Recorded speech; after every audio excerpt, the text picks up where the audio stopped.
ज्ञानतिमिरान्धस्य ज्ञानाञ्जनशलाकया चक्षुरुन्मिलितं येन तस्मै श्रीगुरुवे नमः। जगद्गुरु श्रीलप्रभुपाद की जय। परम पूज्य गुरु महाराज की जय। हरे कृष्णा। पुरोगामी की प्रतिगामी या दोघांपैकी कोण बरोबर आहे आणि कोणाचे विचार चुकीचे आहेत?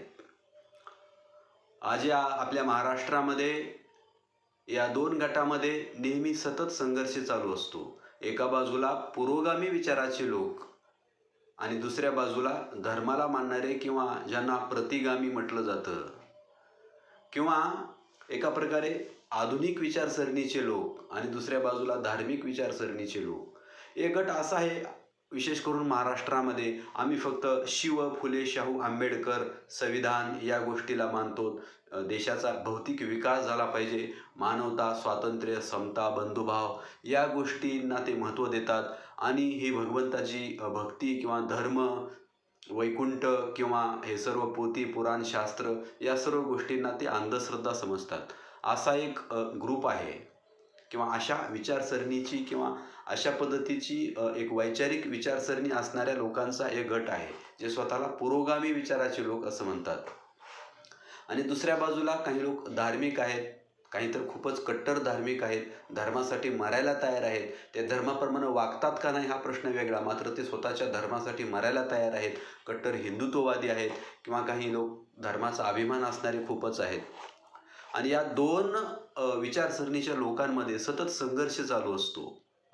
पुरोगामी लोकांना वाटतं की या धर्मामुळं देश पाठीमागं पडत आहे आणि लोकांनी हे धर्म नावाची गोष्ट, एक्सपायरी डेट संपलेली गोळी आहे, हे धर्म थोडं बाजूला सोडलं पाहिजे आणि आपण फक्त स्वातंत्र्य, समता, बंधुभाव, संविधान या गोष्टींना महत्त्व देऊन सर्वांनी मिळून देशाची प्रगती केली पाहिजे किंवा सर्वांनी मिळून जीवन जगलं पाहिजे। या विचारांचे लोक आहेत, ज्यांना पुरोगामी विचारसरणीचे लोक म्हणतात। आणि दुसऱ्या बाजूला जे लोक आहेत ते धर्माला चिटकून आहेत। ते म्हणतात की नाही, आम्ही आमच्या धर्माचं पालन करणार, अन्यथा आमचा धर्म खतऱ्यामध्ये येईल।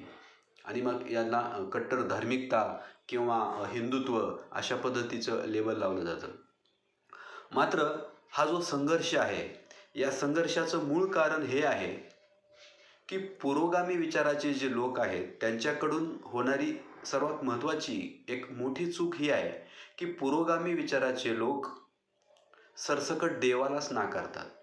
पुरोगामी विचारांच्या लोकांचं जे काही म्हणणं आहे की बाबा, काही मुठभर लोकांनी बहुसंख्य समाजाला, ज्याला ते बहुजन हा शब्द वापरतात, बहुजन समाजाला हे देव, धर्म, कर्मकांड, यज्ञ, होम, हवन, वास्तुशांती, सत्यनारायण किंवा अनेक वैदिक कर्मकांडामध्ये अडकून टाकून आम्हाला गुलाम बनवलं।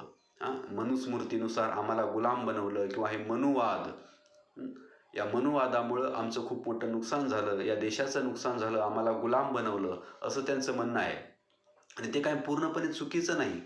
या देशाचा तो इतिहास आहे की खूप मोठ्या महान संतांना सुद्धा या वर्णव्यवस्थेचा त्रास झालेला आहे। जातीवर आधारित, जन्मावर आधारित जी वर्णव्यवस्था, या जन्मावर आधारित असलेल्या वर्णव्यवस्थेचा संत तुकाराम महाराज असतील, संत नामदेव महाराज असतील, एवढंच काय संत ज्ञानेश्वर माऊली असतील, ज्यांच्या आईवडिलांना जिवंत किंवा इंद्रायणी नदीमध्ये आत्महत्या करावी लागली।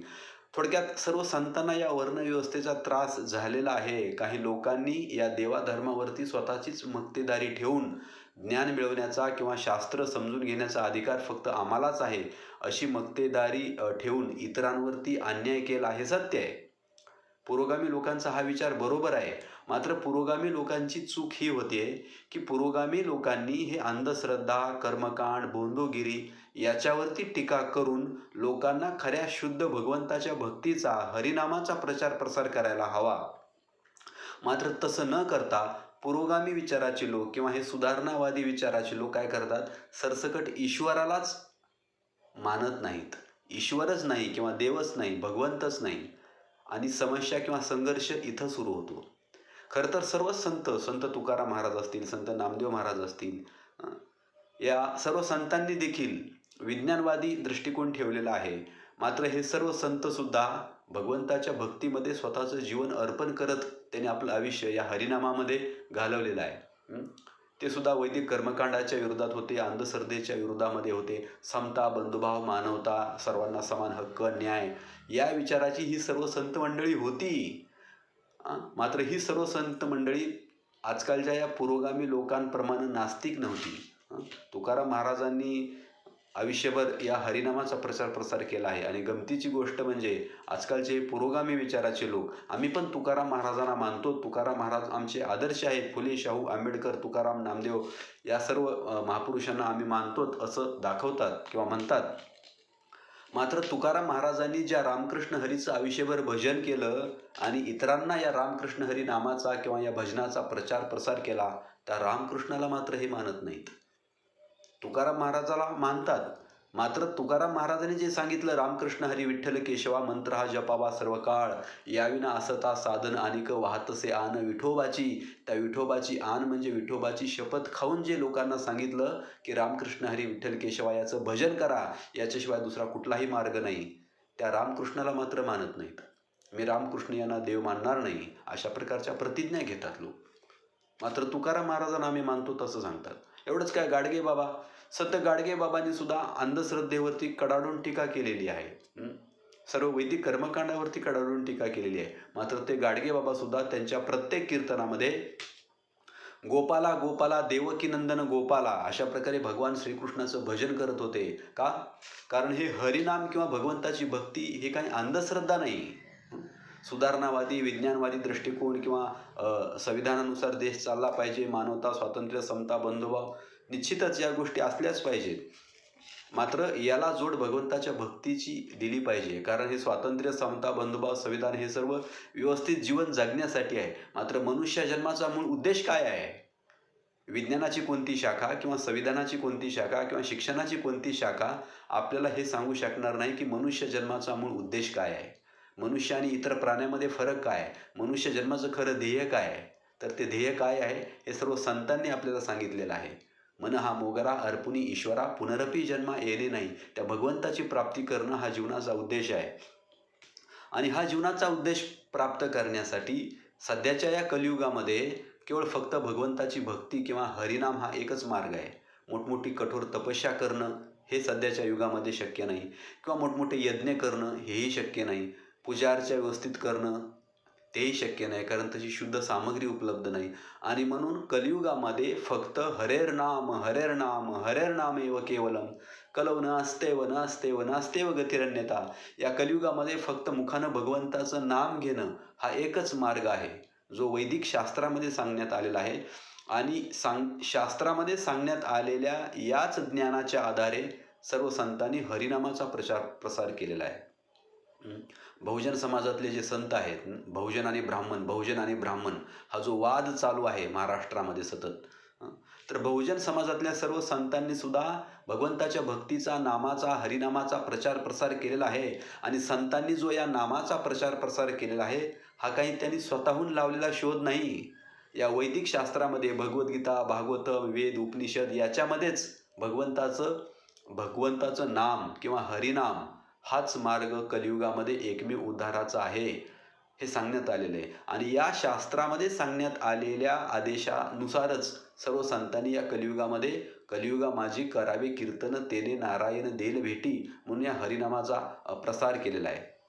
मात्र पुरोगामी लोक काय करतायत की आम्ही या संतांना मानतो किंवा आम्ही विज्ञानवादी दृष्टिकोन ठेवतो असं म्हणतात आणि सरसकट ते ईश्वरालाच नाकारतात. आणि त्याच्यामुळे स्वतःला धार्मिक समजणाऱ्या लोकांच्या भावना दुखावतात. आणि मग आस्तिक विरुद्ध नास्तिक किंवा धार्मिक विरुद्ध पुरोगामी अशा प्रकारचा संघर्ष आपल्याला दररोज महाराष्ट्रामध्ये पाहायला मिळतो. आणि म्हणून महत्त्वाची गोष्ट ही आहे की आपण अंधश्रद्धा, कर्मकांड यापासून वेगळं झालं पाहिजे किंवा या गोष्टी आपण सोडून दिल्या पाहिजेत. हे सत्यच आहे. आपण जुन्या अनिष्ट चालीरीती किंवा अन्याय किंवा भेदभाव या गोष्टी टाळून सर्वांना स्वातंत्र्य, समता, न्याय, बंधुभाव, संविधान या गोष्टी पाळल्याच पाहिजेत. मात्र याच्या सोबतच सर्व बहुजन संतांनी ज्या हरिनामाचा प्रचार प्रसार केला आहे ते आपण लक्षात घेतलं पाहिजे. मुखानं भगवंताचं नाम घेणं किंवा नामस्मरण ही काही अंधश्रद्धा नाही. संत तुकाराम महाराज, संत नामदेव महाराज या सर्व संतांनी भगवंताच्या भक्तीमध्ये स्वतःचं जीवन अर्पण केलं. यांच्या काही डोक्यावर परिणाम झालेला नव्हता. संत तुकाराम महाराज किंवा सर्व संत गाडगेबाबा असतील किंवा संत गोरोबा काका असतील, संत सावता माळी असतील, या सर्वच्या सर्व संतांनी महाराष्ट्रातल्याच नव्हे तर संपूर्ण भारत देशामधल्या सर्व राज्यातल्या सर्व कालखंडामध्ये होऊन गेलेल्या सर्वच्या सर्व संतांनी एका गोष्टीचा प्रचार केलेला आहे, ते म्हणजे फक्त भगवंताचं नाम, हरिनाम. आणि म्हणून पुरोगामी लोकांनी देखील ही गोष्ट समजून घेण्याची आवश्यकता आहे की काळानुसार किंवा त्या कालखंडामध्ये काही दोष या धर्मामध्ये शिरले असतील, त्या अनिष्ट चालीरीती, परंपरा, रूढी परंपरा या गोष्टी आपण सोडून दिल्याच पाहिजेत. मात्र त्याचसोबत भगवंताची भक्ती ही काही अंधश्रद्धा नाही. ही गोष्ट पुरोगामी लोकांनी देखील समजून घेतली पाहिजे. आणि धार्मिक समजणाऱ्या, स्वतःला धार्मिक समजणाऱ्या लोकांनी देखील ही गोष्ट समजून घेतली पाहिजे की धार्मिक असणं म्हणजे इतर धर्माचा द्वेष करणं किंवा इतर धर्मावरती आक्रमण करणं, बळजबरीनं दुसऱ्या लोकांना आपल्या धर्मामध्ये घेऊन येणं, हे म्हणजे धर्म नाही. धर्म काय आहे? त्या भगवंताची भक्ती करणं. कलियुगामध्ये काय? हरिनाम हा कलियुगाचा युगधर्म आहे. आणि त्या धर्मानुसार चालून स्वातंत्र्य, समता, बंधुभाव, संविधान या गोष्टीचं पालन करत आपण भगवंताची भक्ती केली पाहिजे. तर या दोन गटांमध्ये असणारा जो संघर्ष आहे, हा संघर्ष कुठंतरी थांबेल. हा एकच मार्ग आहे.